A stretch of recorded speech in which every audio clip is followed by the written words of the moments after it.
पहले से स्टार्ट करते हैं भाई साहब क्या क्वांटम मैकेनिक्स का अगला पार्ट। इसमें मैंने क्या होता है डी ब्रोए वेवलेंथ और हाइसेनबर्ग प्रिंसिपल को मैं एक्सप्लेन करूंगा बिल्कुल करूंगा। तो उससे पहले थोड़ा सा देख लेते हैं कि लास्ट क्लास में क्या क्या देखा था। मैं वैसे फटाफट बताता हूँ फॉर्मूला क्या क्या था।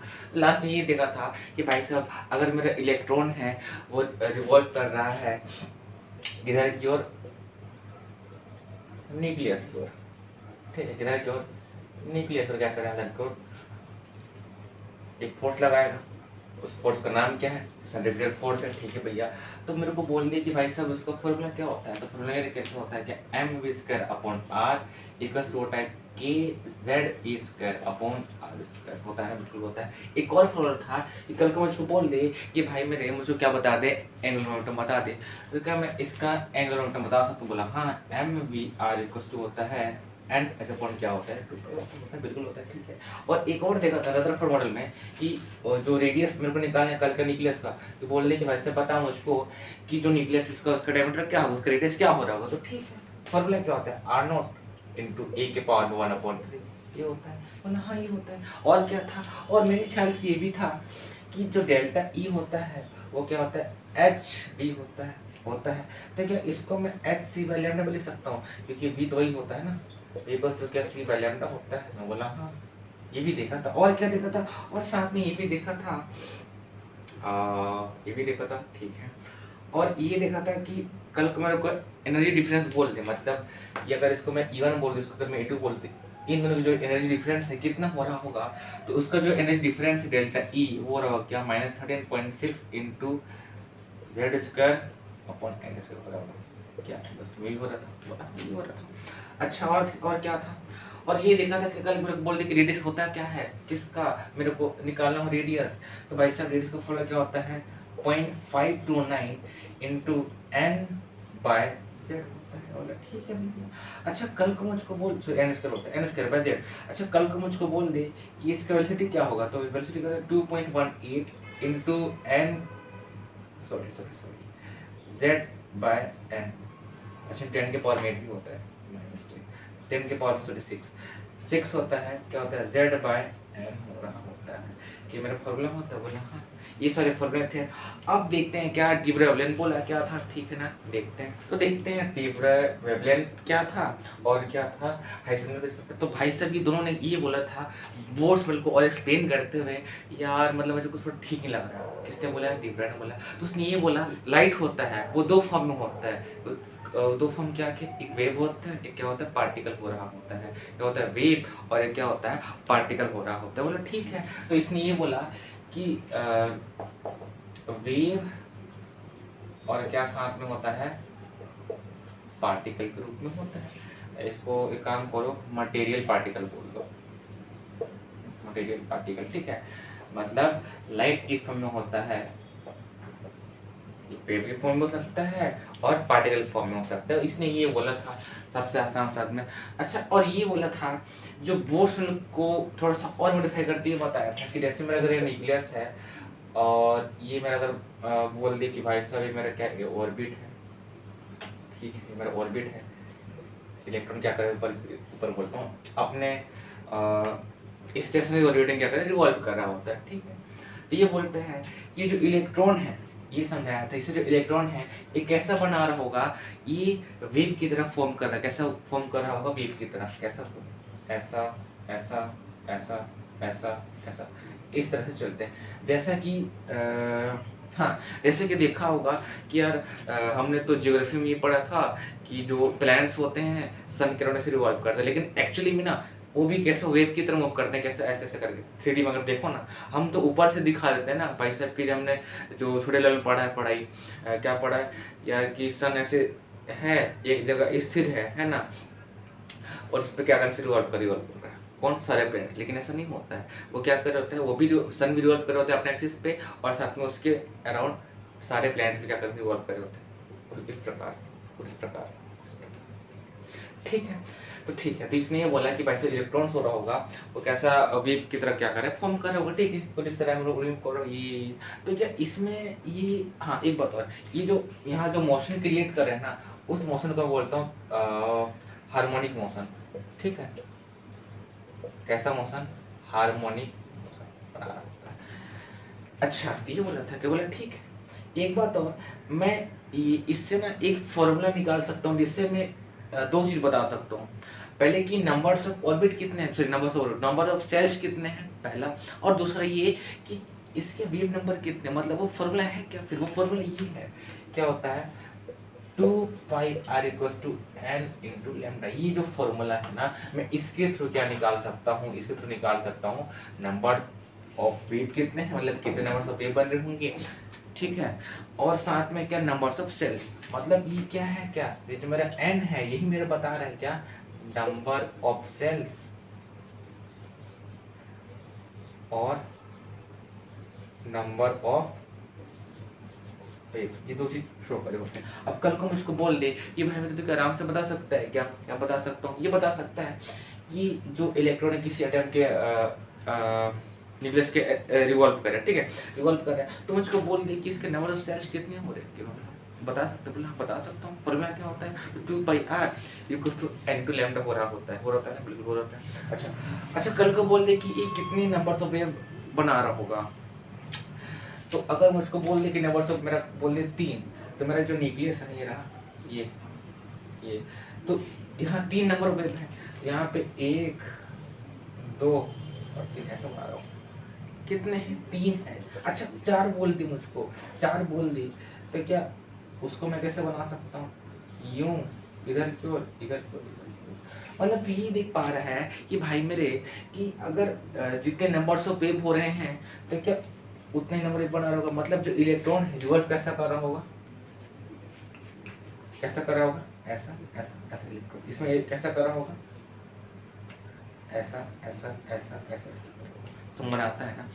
तो ठीक है ये था, लेकिन ये बोला कि भाई साहब यहाँ पे आ जाते हैं फिर से डी ब्रोगली वेवलेंथ में, इसका जो फॉर्मूला होता है ना वो क्या होता है लैम्डा = h/p के बराबर होता है। यहाँ पे h होता है क्या प्लैंक कांस्टेंट, जिसका जो वैल्यू हो रहा होता है, इसको रब कर देता हूँ मैं, उसका वैल्यू हो रहा होता है प्लैंक कांस्टेंट का 6.64 × 10⁻³ जूल हो रहा होता है, बिल्कुल हो रहा होता है, ठीक है। तो उसने ये बोला था कि हाँ कि ये तो बोलिए रखा था, तो h/p हो रहा था, p बच्चा जाना था क्या, p मतलब क्या, तो मोमेंटम हो रहा होता है, तो क्या इसको क्या h/m × v भी लिख सकता हूँ, बोला हाँ बिल्कुल लिख सकता हूँ, h/m भी लिख सकता हूँ। अच्छा ठीक है, अगर ये भी बहुत बहुत समझ, हाँ एक बात और, ये जो फॉर्मूला है इसको तो एकदम अच्छे से मायने में बैठा ले कि भाई साहब हाँ ये हो रहा होता है, क्या हो रहा है, ये रहा होता है, तो ठीक है ना। ये मेरे को बहुत एक इम्पोर्टेंट फॉर्मूला है कि कल को मेरे को बोल दे कि डायरेक्ट वेवलेंथ निकालने को, तो क्या इसके थ्रू क्या आराम से मैं निकाल सकता हूँ, बिल्कुल। अच्छा एक बात और, ये जो डी ब्रोगली वेवलेंथ है ये डिपेंड कर रहा होगा, किस पे डिपेंड कर रहा होगा, एक तो मास और एक क्या वेलोसिटी, ठीक है, मास और वेलोसिटी पे डिपेंड कर रहा होगा पहला। और क्या ये भी बोल सकता हूँ कि इसका नेचर कैसा होता है, डुअल नेचर होता है। डुअल मतलब क्या, वेव भी और पार्टिकल भी, मटेरियल पार्टिकल भी, ठीक है।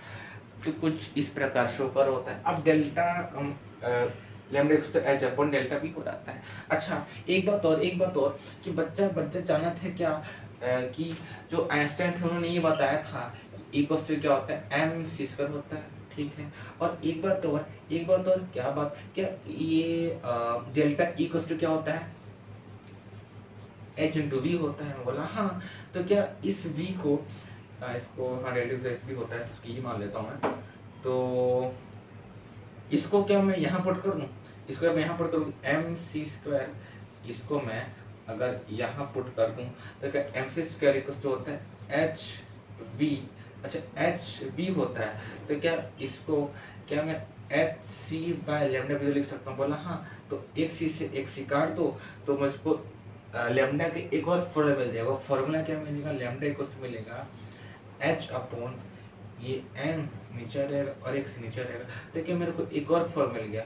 c मतलब पता है ना, c मतलब कहते हैं स्पीड ऑफ लाइट होता है, कि इसका वैल्यू सबको पता है ना, सबको पता है 3 के पावर में 8 मीटर/सेकंड पूरा होता है, कितना होता है 3 × 10 के पावर में 8 मिनट/सेकंड पूरा होता है वैल्यू, ठीक है। स्पीड ऑफ किसका, लाइट का, ये मेरा तो हर कोई जानता है स्पीड ऑफ लाइट ही होता है। अच्छा अगर ये भी देख लिए तो बताना कि अगर कल को बोल दी कि एक इलेक्ट्रॉन वोल्ट अगर काइनेटिक एनर्जी के बराबर है तो उसका मैं एनर्जी निकाल सकता हूँ। बोला हाँ, मतलब क्या बोलना चाह रहा हूँ, ये बोलना चाह रहा हूँ, देखना कि भाई साहब मेरे को बोल दिया कि जो एक इलेक्ट्रॉन वोल्ट है वो काइनेटिक एनर्जी के अगर बराबर है mv² = 1 eV, ठीक है, 1 eV के बराबर है।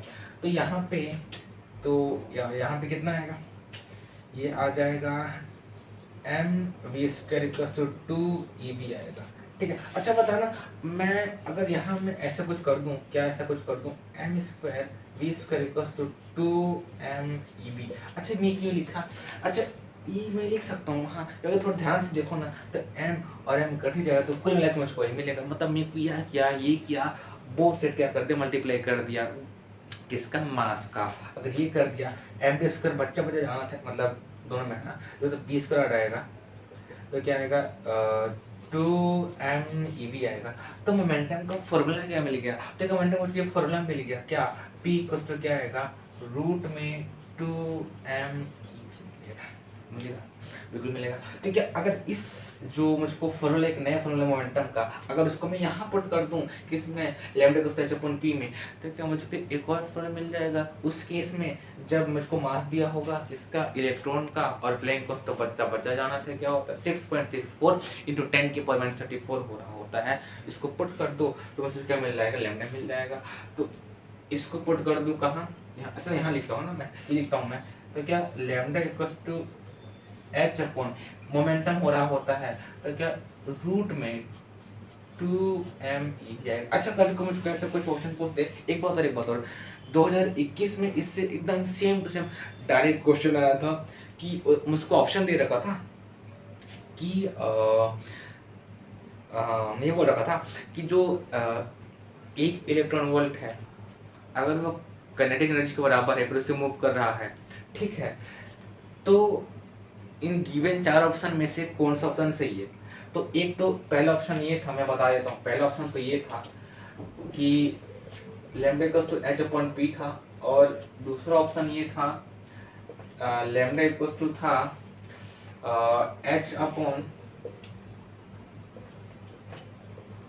h/meV, और थर्ड ऑप्शन था λ h/√2 meV।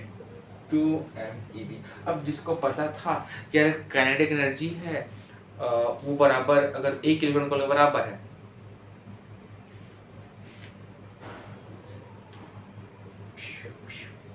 आता है ना, ठीक है। तो इससे एक जी मिनट में क्वेश्चन, अच्छा ये भी क्वेश्चन कल को बन सकता है क्या कि ये इन्वर्सली प्रोपोर्शनल डायरेक्टली प्रोपोर्शनल है, मतलब क्या अगर लैम्डा डायरेक्टली प्रोपोर्शनल है, इन्वर्सली प्रोपोर्शनल है किसके, इसके, इनमें से किसी का, बच्चा जाना चाहिए कैसे करते हैं, अगर बराबर है मतलब λ = h है, तो यहाँ पर अगर कुछ वैल्यू होता है ब्लैंक कॉन्स्टेंट, तो कॉन्स्टेंट ही होता है, तो वो छोड़ो। तो मेरा क्या बोलते हैं, इन्वर्सली प्रोपोर्शनल होता है किसके, मास के, फिर ईवी के, ये बोल सकता हूँ ना, ठीक है, ये बोल सकता हूँ। तो अगर ये भी समझ आ गया तो मैं थोड़ा सा और देखता हूँ क्या कि वो देखते हैं, एक डायनामिक मास सुना है क्या, डायनामिक मास और एस मास क्या होता है, तो उस पर एक थोड़ा सा देख लेते हैं कॉन्सेप्ट था क्या, ठीक है, रैप कर दूँ मैं, ठीक है।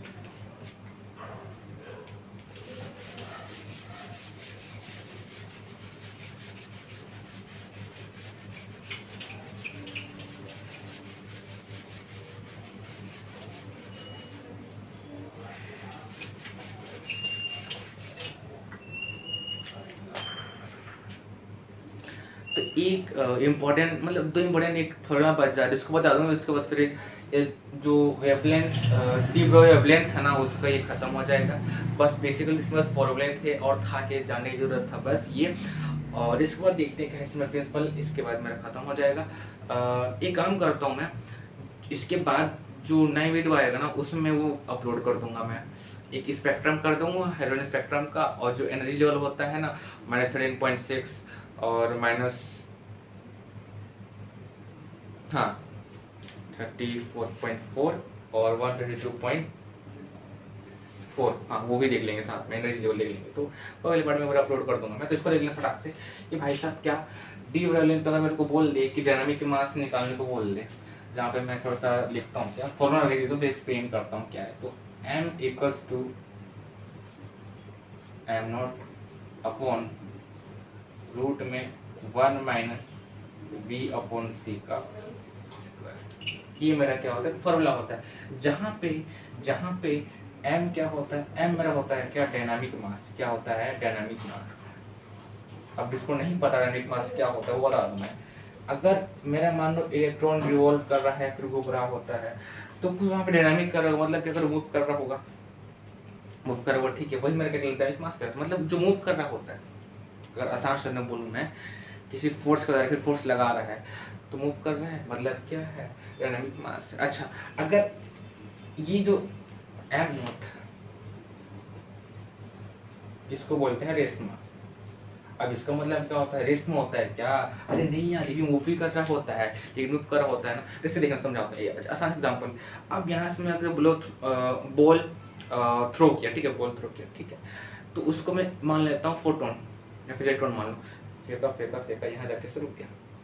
रुका मतलब क्या, उस पर कुछ मोमेंटम था, कुछ काइनेटिक एनर्जी था, लेकिन पड़ा वो जीरो हो गया, समझ रहे हो, रुक गया, जीरो हो गया, वही मेरा क्या कहलाता है, रेस्ट मास। मतलब क्या, अगर कोई बॉडी पार्टिकल बोलता हूँ, कोई भी इलेक्ट्रॉन मान लो या फोटोन मान लो, जब वो मूव कर रहा होता है, जब किसी एनर्जी से या फिर किसी भी वो कर टकरा के रुक जाता है, मतलब बेसिकली जीरो हो जाता है। जीरो हो जाता है तो क्या कहलाता है, रेस्ट मास कहला रहा होता है।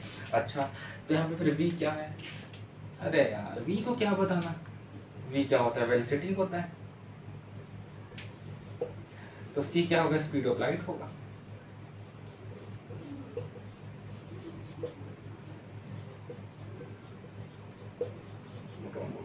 ठीक है, तो मेरे ख्याल से आई होप ये भी समझ आ गया कि M equals to nought upon minus V upon C equal इसके थ्रू मैकेनिकल डायनामिक मास निकाल सकता हूँ। या फिर कल को मुझे ये भी बोल दे कि भाई साहब क्या रेस्पॉन्स बता सकते हैं, बोल ये भी बता सकते, रेस्पॉन्स बता सकता हूँ, तो मैं रेस्पॉन्स बता सकता हूँ।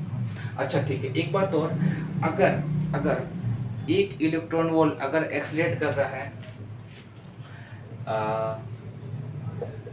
एक इलेक्ट्रॉन एक्सेलरेट कर रहा है,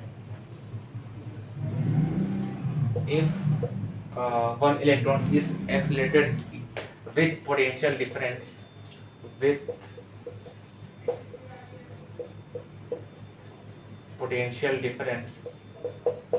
v, तो इसका लैम्डा पे क्या इफेक्ट पड़ेगा, तो इसको जो लैम्डा पे इफेक्ट क्या पड़ेगा, उसका फॉर्मूला पड़ेगा लैम्डा इक्वल टू, इसका मैं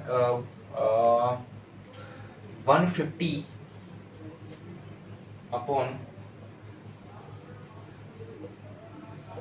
रूट वी हो रहा होगा, ठीक है, रूट वी हो रहा होगा। रूट वी मतलब क्या, पोटेंशियल डिफरेंस ही है।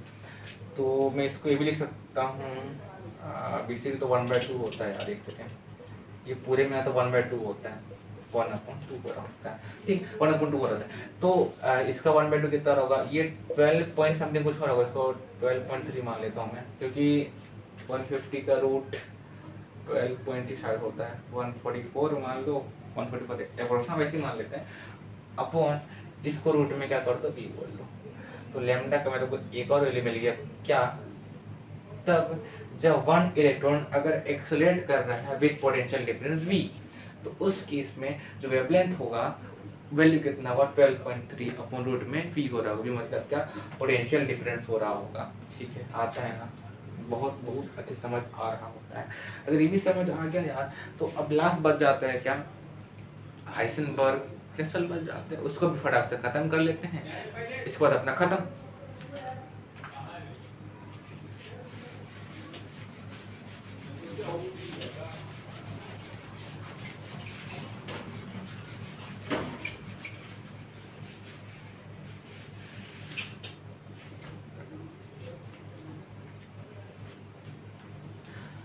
हाइसेनबर्ग प्रिंसिपल क्या बोलते हैं, ये बोलता है कि भाई साहब अगर ये मतलब ये बेसिकली ना, ये दो चीज़ पे डिपेंड करेगा। दो चीज़ क्या डिपेंड करेगा, एक पहले पोजीशन पे डिपेंड करेगा, ये मेरा क्या कहलाता है, पोजीशन कहलाता है, और एक डिपेंड करेगा किस पे, मोमेंटम डिपेंड करेगा, किस पे, मोमेंटम पे, डिपेंड ऑन टू चीज, एक पोजीशन और एक किस पे, मोमेंटम पे कर रहा होगा। ठीक है, डिपेंड कर रहा होगा। अब क्या, अब इसका जो फॉर्मूला होता है फिर उसे एक्सप्लेन करता हूँ क्या बोलना चाहता हूँ मैं। तो delta X into delta P greater equals to H upon 4 pi, इसका ये फॉर्मूला होता है। मैं इसके थ्रू निकाल सकता हूँ क्या, पोजीशन निकाल सकता हूँ, मोमेंटम निकाल सकता हूँ। अब देखें, ये तो फॉर्मूला हो गया। अब देखें कि हाइजेनबर्ग रिजल्ट था क्या, ये कुछ भी नहीं था। ये क्या बताता है कि जब इलेक्ट्रॉन रिवॉल्व कर रहा होता है, किसमें एटम रिवॉल्व कर रहा होता है, तो वहाँ पे उस एटम में वो किस पोजीशन में है, या फिर उसका मोमेंटम क्या है, या फिर उसका वेलोसिटी क्या है, वो मुझको पता करना हो ना, तो मैं इस फॉर्मूला के थ्रू, इस प्रिंसिपल के थ्रू मैं पता कर सकता हूँ। ठीक है ना, मतलब क्या बोला, ये बोला कि कोई एटम है तो वह किस पोजीशन में मेरा इलेक्ट्रॉन पाया जा रहा है, या फिर उसका वेलोसिटी कितना है, मैं उस तरीके से मैं बता सकता हूँ क्या, इस तरीके से बता सकता हूँ कुल मिला के, है ना। Delta X into delta P equals to H upon 4 pi हो रहा होता है। ठीक है, अगर ये भी समझ आता है तो एक बात और, अच्छा ये क्या एरर है या फिर, हाँ एक बात और, हाँ ये मैं बोल रहा था कि एरर मेजरमेंट होगा इसका। ठीक है, कैसा होगा एरर मेजरमेंट, इसका मतलब क्या है, इसका मतलब ये है कि मुझको एग्जैक्ट नहीं पता कि भाई साहब अगर ये मेरा एटम है, अगर ये मेरा एटम है तो मुझको ये नहीं बोल सकता कि एग्जैक्ट जो इलेक्ट्रॉन का वेलोसिटी है मैं इसके फॉर्मूला थ्रू निकालूंगा, मतलब एम भी चिपका दूंगा मैं E करके, तो मैं एग्जैक्ट नहीं बता सकता कि इसका वेलोसिटी इतना है कि भाई साहब 2 मीटर पर सेकंड से भाग रहा है, या फिर ये नहीं बता सकता कि इसका पोजीशन सिर्फ इसी पोजीशन पे होगा। मैं ये बता सकता हूँ कि इसके इस रीजन या फिर इस रीजन, किसी भी रीजन के अलावा यहाँ पे होगा। मैं ये बता सकता हूँ कि भाई एटम है इस जगह पाया जा सकता है, ये निकाल सकता हूँ। एक बात और, इसमें थोड़ा सा डेरिवेशन है, ये इसका डेरिवेशन ये है कि क्या मैं इसको, मैं अगर डेल्टा टी से अगर मल्टीप्लाई डिवाइड दोनों कर दूं मैं, मतलब क्या, इसको थोड़ा मेरा लेता हूँ, delta P into delta X into delta T upon delta T,